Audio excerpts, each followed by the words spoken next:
আমার একটা কোশ্চেন আছে। বল।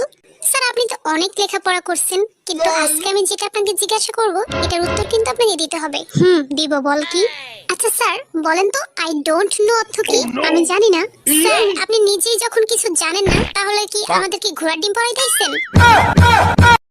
বলতো কোন পাখি উঠতে পারে না? মরা পাখি। কোনো পড়াশোনাই করস না তুই। এটার জন্য পড়াশোনার দরকার হয় নাকি? আচ্ছা আপনি কোন তো আপনি জীবনে মরা পাখি উঠতে দেখছেন? আরে খুব বেয়াদব তো।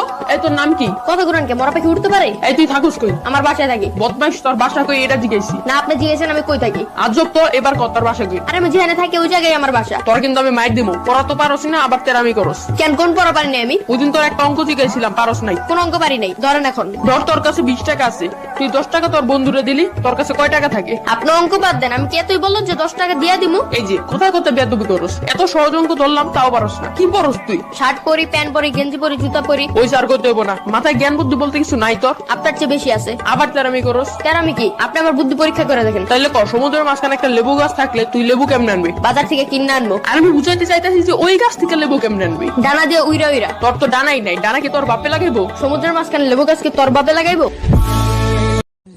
মা বাবা কেউ নেই বাড়িতে, একেবারে ফাঁকা। চলে আসো। রাখ তোর ডায়লগ। এর আগের বারে এভাবেই ডেকে আমাকে দিয়ে বাসন মাজিয়েছিলিস।